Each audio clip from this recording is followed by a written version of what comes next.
Yo, see me talking about hoops, keep it real all day. Tune into the podcast with Jennifer Porte. Got the latest stats for you, got lots to say.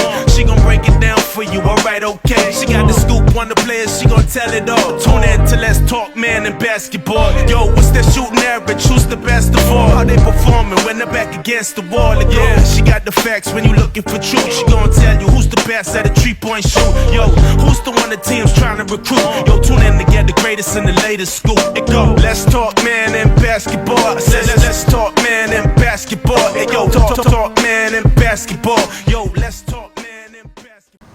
What's up, basketball fans? Welcome to a brand new episode of Let's Talk Men and Basketball podcast. I'm your host, Jennifer Porte. And in today's episode, we're talking all things Allen Iverson. We're going to review his new documentary on Amazon Prime, highlight some of his top 10 plays of all time, and later we're chopping it up with the director of his new documentary, One9, as he tells us what went into bringing Allen Iverson's story to life. So stay tuned. So guys, I just finished watching the Allen Iverson new documentary on Amazon Prime, and I must say it's a 10 out of 10. I highly recommend. If you haven't seen it, you're missing out. Like, matter of fact, if you haven't seen it, go turn off this podcast episode right now, go watch it, and then come back to this episode, because there will be some spoiler alerts in this episode. So I advise you to just go watch the documentary and then come back later. But for those of you who have watched it, stay tuned, keep watching, because let's dig into it. So like I mentioned, it's a 10 out of 10. I highly recommend. It's very motivational. Like, for those of you who know Allen Iverson, who watched Allen Iverson over the course of his career, you know that he was a dog on that basketball court. Like, he was just a straight dog. He was the smallest player on the court, but he had a heart of a giant. And that's just how Allen Iverson was. Well, his new documentary dig into his life story from when he was a kid all the way to the age he is now. And so many emotions around this story. Like, some things I didn't even know about Allen Iverson that was brought into this documentary. So for example, Allen Iverson's mom is the one that pushed him to play basketball. I never knew that. Like, I never knew that. He thought basketball was a soft sport. His heart was with football. He was a 5-star athlete for both football and basketball growing up. He was number one in his country for both sports. But he eventually chose basketball as his career of choice, which you guys already know. The documentary just highlights his entire life from when he was a kid all the way to the age he is now. His mom had him as a teen mom. She was only 15 years old, so it was just a child raising a child. And she did a really good job. I really like how she fought for him when he got into trouble in high school. Allen Iverson and his friends went to a bowling alley after, I believe it was the prom, and a fight breaks out. Allen Iverson, he had nothing to do with the fight, but it seems as if they were trying to frame him to make it seem like he was a part of the fight and tried to get him arrested. He did eventually get arrested, but his mom helped him get out. A lot of people advocated for him because he was like this big athlete, like this star athlete. So here's this star athlete in jail and he did absolutely nothing. So of course you had people advocating for him. And it just goes to show that what the enemy meant for evil, God will eventually turn it out for your good. And what I do like about this documentary, it not only shows Allen Iverson basketball side, but it gets really personal.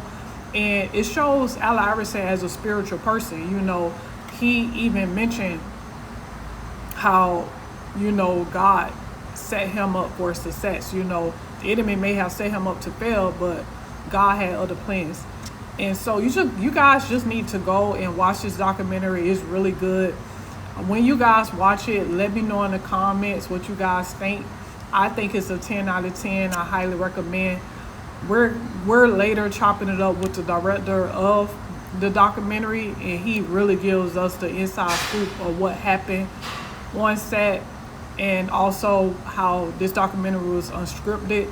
So we got to hear some things that we probably never knew about Allen Iverson. So for example, he struggled a lot. He was living in poverty. He had to wear his sister's clothes to school. And at prom, he couldn't enjoy it. He couldn't really dance on the dance floor because his shoes were too small for him. So it's stuff like that that they show in the documentary. I'm not gonna give you guys too much, especially for those who are watching who haven't seen it yet. But I will just say watch it. Now let's dig into the top 10 plays of AI's basketball career. Starting at number 10, Allen Iverson's alley hoop to himself at the 2001 NBA All-Star Game.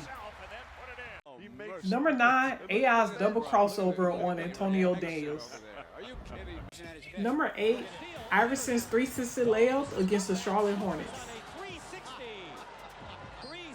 Back in the 90s, early 2000s, size didn't matter when AI was on the court. Coming in at number 7, AI's posterized dunk over Marcus Camby. Take another look at this fearless dunk. Number 6, AI lit up Charlotte with a career playoff high 55 points with his relentless scoring ability. Number 5, AI put it on a spin cycle against the Toronto Raptors guard like, you can't guard me, son. Number 4, AI breaks a tiebreaker against the Washington Wizards by stealing the ball and hitting the game-winning layup. Coming in at number 3, AI was unstoppable in the 2001 NBA Finals against the Los Angeles Lakers. He hit 48 points and he scored baskets over Shaquille O'Neal, Kobe Bryant, Ty Lue, and Rick Fox. His defense was insane too. I'm pretty sure at the end of that game, everyone put some respect on his name because he owned the court. At number 2, Allen Iverson's rookie season when he hit that hesitation crossover against Michael Jordan. Woo, he left Michael Jordan lost on that one. Number 1 has to be when Allen Iverson crossed over and hit that step back fadeaway over Ty Lue. Like, who could forget that? And then he stepped over him like, I own this court. That's it for today's segment of Allen Iverson's top 10 plays of all time. But don't go nowhere because we have a special treat. We're chopping it up with One9, who's the director of Allen Iverson's new documentary. So stay tuned. Welcome back to Let's Talk Men in Basketball podcast. I'm your host, Jennifer Porty, and right now we're joined by an Emmy-nominated director and filmmaker who knows how to get to the heart of the story. His new documentary on Allen Iverson is already making headlines, and I'm so excited to get into the story. So without further ado, please welcome One9 to Let's Talk Men in Basketball podcast. Hi, One9. How are you doing today? Doing well. Thank you for having me. I appreciate the time. You're welcome. First, I just want to start by saying congratulations on the new Allen Iverson documentary. I've seen a lot of Allen Iverson documentaries before, but for some reason, this one just felt more personal. You dig into his story a lot. Some things I didn't even know about him, like some of his struggles I didn't know about. So just congratulations on that. Before we Thank dig you. you're welcome. Before we dig into the documentary, take us back on your journey. I heard that you were once a teacher. What did you teach, and how did your experience as a teacher shape you into the film director you are today? Well, thank you for that question. My journey actually started in Washington, D.C. Was street artist, graffiti artist, if you will. But I was teaching, but I wasn't saying, I wasn't a professional teacher. And what I mean by that was I was working with DC Parks and Recreation. And I got a budget to teach kids in different parts of town about really about street art. But what I decided to do was teach them about messaging. So every wall that we painted had a message on it. And I think that was where, my first start into really being a storyteller started. I was able to create messages and just wild, creative city art burners all over the city, and then give kids in the different neighborhoods something to look at and something to really kind of uplift their life. So I basically took that into what became my first film with Nas called Time is Illmatic, and I actually showed him a lot of those street art pieces because at the time I never made a film before. So that was my first film I directed with Nas, Time is Illmatic, and been very fortunate to have the support of the Tribeca Film Festival to make it the 2014 opening night film at their festival. So that helped jumpstart my career. Soon after, we got a call from John Singleton, may he rest in peace, and said, come to LA. I want you to tell the story of the LA riots. It was the 25-year anniversary. This was the Rodney King 1992 riots. So we made a film with that, and got an Emmy nominated, you know, um, Emmy nominated for that film, LA Burning. And honestly, like that's what I really learned, the power of story and really telling stories that amplify the community and really telling stories that, people may know the event, but they don't really know from the inside out. And for me, I grew up, in the culture, really experiencing a lot of things firsthand, and I really wanted to make stories that matter. Stories on basically, I'm a storyteller of identity. How people create, how people endure, how people change, and how people disrupt. And for me, I wanted to make sure that stories are preserved and, in a sense, uplift culture in a way that is authentic to it. Wow. And you do that. One thing I like about your documentaries is you're bringing out the positive side in the person. You're not just showing all negativity. You're bringing out the positivity in the person. So that's a plus when it comes to your directing skills. You're also a self-taught director with an artist background, like you mentioned. Do you feel like you see Allen Iverson story different than the traditional filmmakers would? Honestly, like I didn't know, when I first sat down with Alan, I think, I had to go through maybe 20 plus directors. I don't even know how many people they interviewed, but honestly, when I was talking to him, I was just saying, listen, I was just talking to him like I'm talking to you. I know who he was and I have a high respect for his game, but I just said, listen, if you are able to give this film what you gave the game, and with that, by that I meant bringing your raw, authentic, um, uncompromising self to this. Like if you're able to tell the truth in the same way that you played the game, which is like all heart, no fear, no doubt of anything, then we're gonna make something extremely special, right? And I think the way we were able to talk to each other was just a little bit more straight up. Like I'm sure most people would look at Alan and all these people, and they have high regards, but you got to actually talk to people eye to eye and to really get to the truth. But also, like, there's a trust level that comes with just being straight up and just real. So I think a lot of what I try and get to is the bond, the trust to get to the truth. But for me, I always wanted to know, where his heart came from. And in order to get that, I really had to really get to his family. And I wanted to thank Alan for really making sure that his family, for the first time, a lot of them speaking on camera, were really forthright and speaking the truth. And that's why I think this story is so special, because we all know what he did, the accolades he had, and who he was. And a lot of those stories already been told. But what hasn't been told was the depth and the real backstories of Allen Iverson, his father, his sister Brandy, how his family refused to let him fall. And on the flip side, Alan brought his family with him, not just his core family, but his community, right? And so I think that's a big part of what our film is about, is sacrifice, and that sacrifice for family and those that love you. Yes, most definitely. Shaquille O'Neal mentioned, because he's also the producer of this film, and he mentioned that he wanted to bring a fresh perspective. What do you think set you apart from other directors, and what brought you to the Allen Iverson documentary? But I think what separates me, honestly, I'm an artist first and foremost. I don't even call myself a film director in that sense, like a traditional film director. I mean, I experiment with almost every film. Everything's an experiment, so I have to feel what is driving this. But I think at its core, I do try to create scenes with emotion. I do try to create scenes that build towards an emotion. And I do that really with connecting with the eyes. And if you're able to capture that cinematically, and it's challenging with Alan because a lot of times, he wears sunglasses, but it's not just I'm talking about it's what's behind the eyes. It's the feeling, right? So I think a lot of what I was getting at is going to the darkest moments of his life finding the crossroads in that, and then where did he find his voice? Where did he find his heart from? And so a part of that is what I get to as a filmmaker.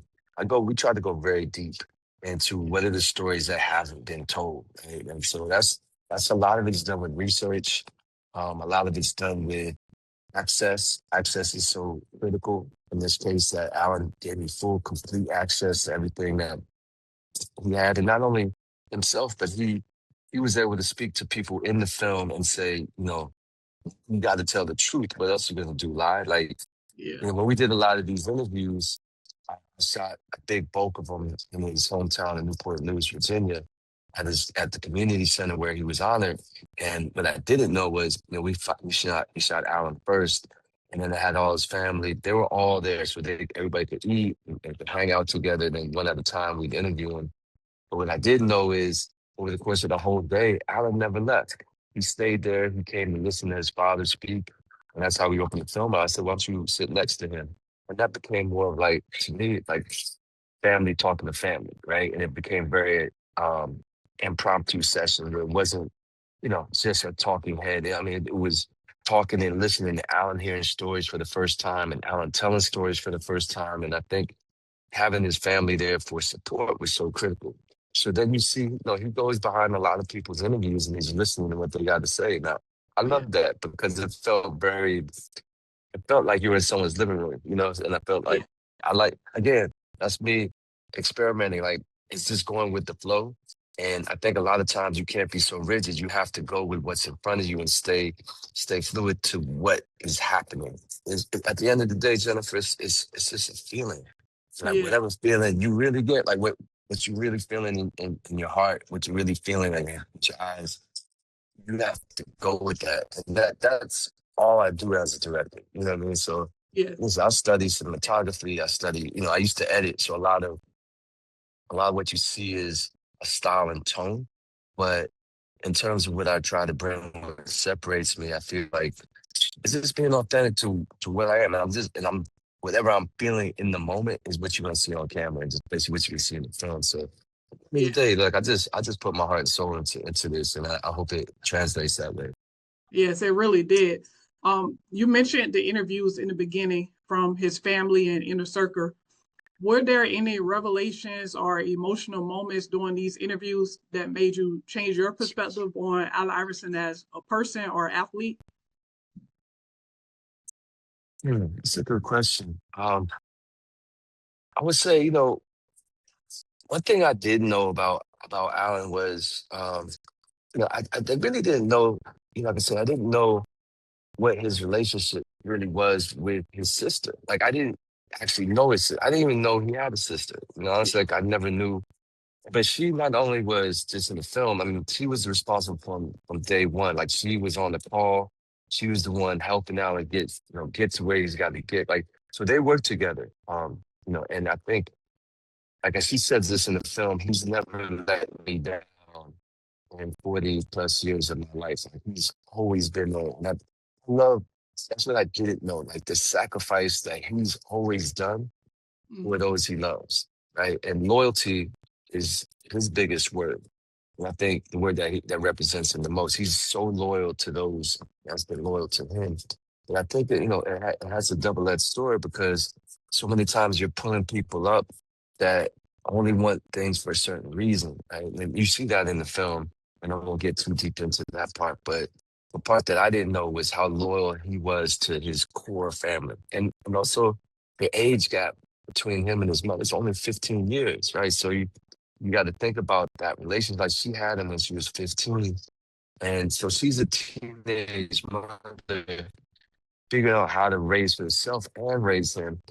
And let alone he's becoming a prolific athlete in two sports, but they're going through the trials and tribulations of maintaining bills, being evicted from the home, being homeless, all those things that, he's the number one player both in football and basketball, and he still has to share and wear his sister's pants 3 days a week, right? So I Yeah. think you're seeing the dynamic of what made Allen so fearless. Because once you get through these things, what else can hold you back? And one thing he always used to say that is like killers respect killers. He never felt small. He would say like, I always felt Goliath. Never did. Like he always felt bigger than. Asked him, I said, you feel like you represent the underdogs? He said, nah, I just represent dogs. And so like that mentality is something he's always had. And I appreciate that from him. He made me feel comfortable where I can do everything. He basically like whatever I wanted to do in terms of making this, he was like, you do you, man. I know what you do. Killers respect killers. Still so I can still like that's the relationship that we had, and that's what I think this film felt very authentic to not just him, but it felt something that I wanted to make, exactly. And I got the support of Amazon as well. And I'm thankful for that. Yes. Did Allen set any boundaries, or was he an open book during production? He's 99.9% an open book. I don't think there was any boundary, but there was things that I couldn't get into because of legal issues, and that's fine. Like people don't even know but whatever. I think the 99% is like open book, 1,000% all in. And he even made sure that we couldn't get his wife Tawana for like a year plus. I guess it's not easy being in front of the camera, so it just takes time and time. And even once we had a rough cut, he said it's not going to be complete unless we get my wife in it, right?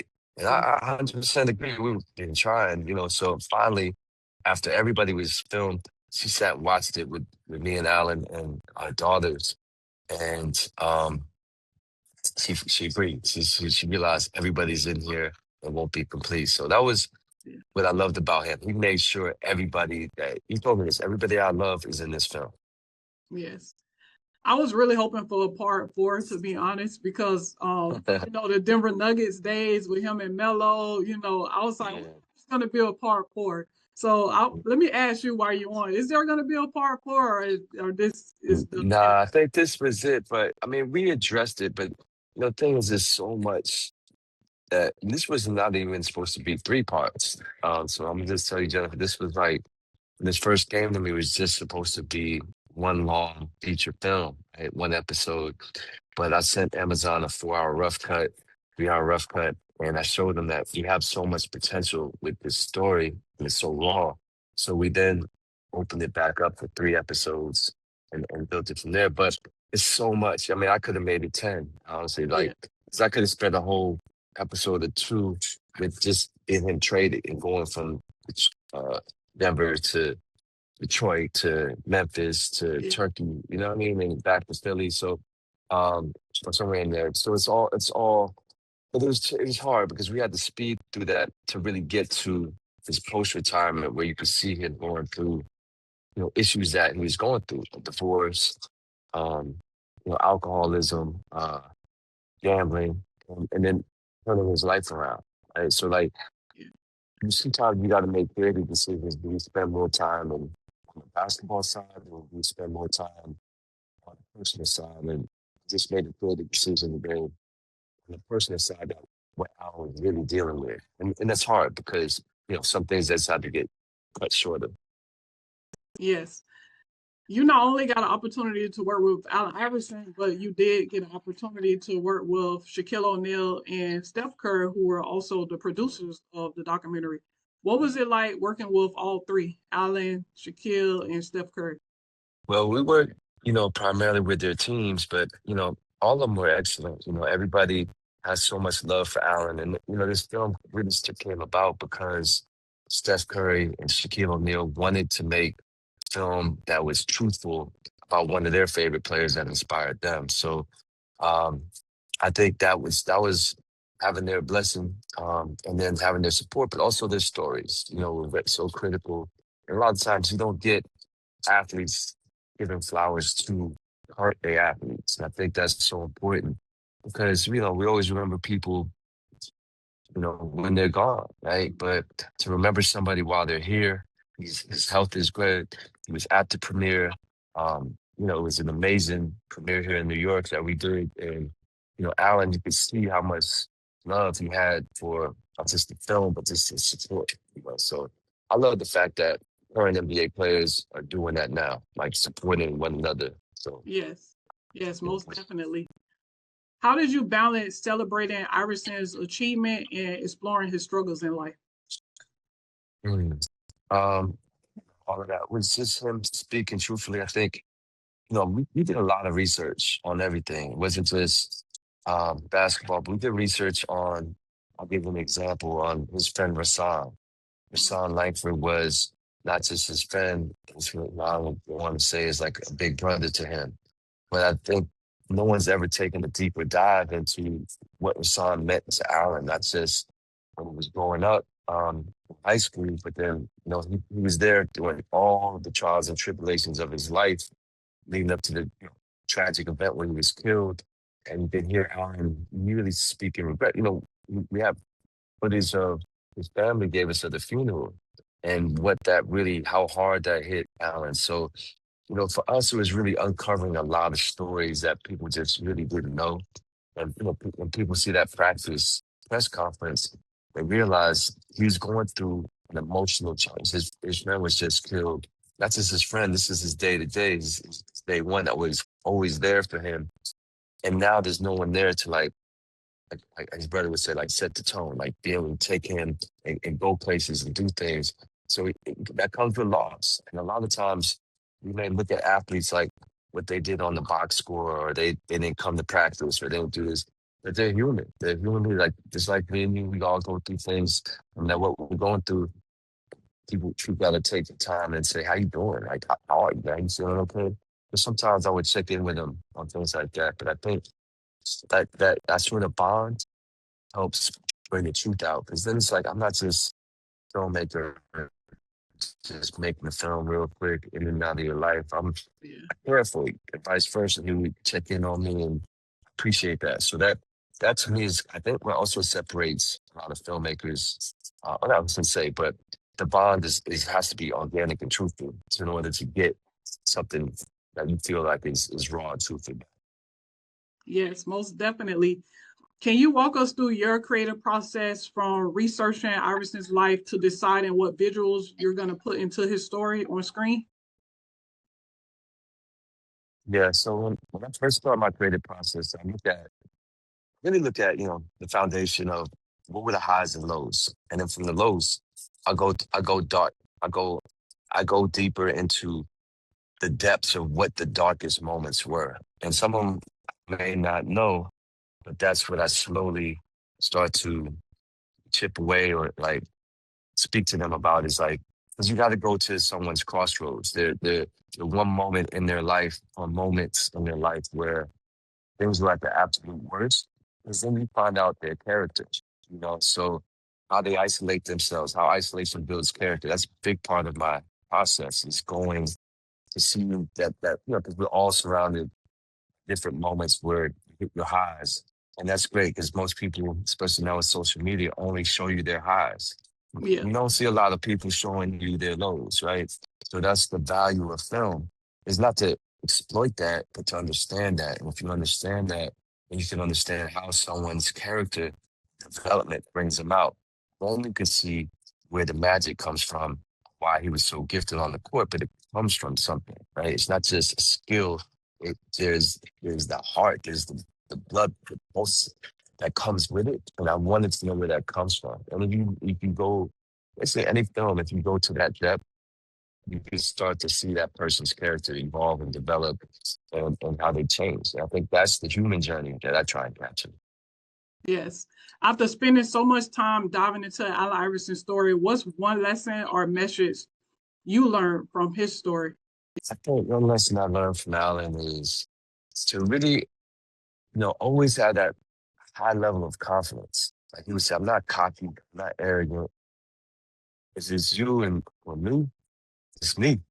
I love that. I love that. Yeah, you know what I mean? Like, I remember calling him one time and I was like, I was just updating him on the film, and he's like, man, you don't have to, look, man, you don't have to tell me. I know who you are, man. You're a killer. He's like, Yeah. just act like one. You know what I mean? I was like, dang, I really knew, like in my mind, like what I do. And but that reaffirmation, I just felt like he's something like he would talk to Kobe or something about, you know what I mean? It's just like the Yeah. way that mentality of always knowing your value, right? And I think you know yourself, you know your value, and then you feel like you've become undeniable. Like Yeah. Jennifer, you got this podcast, right? Like Mhm. you know what you bring to the table, and you know you're good at it, and you know what you're gonna do, and you know no one can tell you different, right? And so once you have that confidence and that ability to you can do anything you want to do. But you gotta know that. You can't have people putting doubt in your head. And even if they do, it's just like you gotta float above it. Like the adage is like water over rocks. Like Yeah. there's nothing that can stop you. And I love that from Alan because that's part of why I like doing the films I like doing. I like to learn from other people on how they persevere, how they move, how they manifest, how they navigate life, you know. So whether it's Nas or Allen Iverson or my next film with Nipsey Hussle, you know, these are all people. These are soldiers. You know, these are people that are prophetic in their own right and masters of themselves and not always perfect. Not always, and this is the highs, the lows, the flaws, and also the gifts, you know. So that's what I try to find in film. And honestly, like we need more of these. We need human stories that can transcend us and inspire us because you know it's a preservation of culture in a way that's very authentic, it's organic, and I think we're just making like really raw portraits of life that, you know, we need to share with each other. So that's, you know, I just stepped into it like self-taught. I didn't even think this is a career, to be honest with you. And I'm still figuring out like, you know, is this my next move? What am I, you know, we're in this different time period where content is so vast. It's everywhere, right? And how do you develop stories that are long form? So now I'm figuring out ways of making it short form, almost like Bruce Lee's one inch punch. How do you deliver maximum impact in a short amount of time period? So that's my next challenge because I always try to stay relevant with the times and the Uh-huh. technology where we are. So that's a challenge for all filmmakers and storytellers, really, is just to stay relevant with where we are in this day and age. Yeah, you're definitely on to something, and I can really see you directing movies because the Mm. way you did this documentary, it was next level. So Thank I can definitely see you like doing movies in the future as well. you. Yeah, What do you hope? everything's possible. Mhm. Yeah, Good. definitely. What do you hope viewers take away from this documentary, especially the younger generation who may have not seen Allen Iverson play growing up? What people could take away from this is I don't, you know, no matter what your circumstances in life, there's always going to be obstacles and hardships. But I think if you find what your words, your power is to you in terms of what gives you your highest sense of freedom and independence, it's Alan, that was family, right? He found family at the core of everything. So I think the key is finding your purpose. Like, what is your purpose in life? Because that drives everything. I think you should never just focus strictly on money, because money, whoever controls the money controls you, right? So I think when you find what it is that drives you beyond money, I think you'll find your sense of freedom and independence. Like Alan, his family, family first, family over everything, right? So no matter what the circumstance was, he would draw back the family. And that was everything for him. So no matter what the circumstance was, they had him, he had them. And that was his purpose, right? And I think that's what this film is with his family, or whoever, whatever the circumstances for you, find that purpose. 'Cause that's what's going to drive you through this thing. In life in general, it's never going to be about money. The money's going to come because you got your purpose. I think that's not just this film. That's life. Yes, most definitely. Lastly, what advice would you give young filmmakers or directors who's watching this right now? Mm. I'll say stay up on the tech. I'll say for young filmmakers, don't get stuck into what people were doing yesterday. Like stay ahead. Like everything is not everything, but a lot of things are moving towards AI. Like stay on it. Use it to flip it and figure out what your lane is. Because, you know, no matter what the technology is, it's just a tool. At the end of the day, what do you stand for? Like, who are you? What are you about? When someone says your name, like someone says Jennifer, what are you about? And you know, I do this podcast, I represent this, I do this. People will come to you, not just not just for like I work for somebody or this, that, and the other. It's not a status thing. It's not about chasing clout. It's about none of that things. It's like stand on your own too and create your own lane, no matter what. I mean, stay relevant with the technology. Like always stay evolving. Always stay lucid with the times. You never want to stay stuck. You know, even though I'm making films on different time periods and people, I'm using everything that's available to me that's just came out. And so, you know, the way I made this is not how I'm going to make my next film. I'm going to stay using whatever is in front of me that's new. So I would say that's really, really key is find your purpose, stay true to your identity, and then stay relevant to the times. Wow. Thank you so much, One9, for your inspiration, your words of wisdom, and giving us the behind the scenes background of Allen Iverson's new documentary. And I look forward to seeing what else God has in store for you. Thank you so much. I appreciate your time and your platform and keep doing what you're doing because you're elevating everything around you as well. So God bless you. God bless you as well. Thank you. Thank you.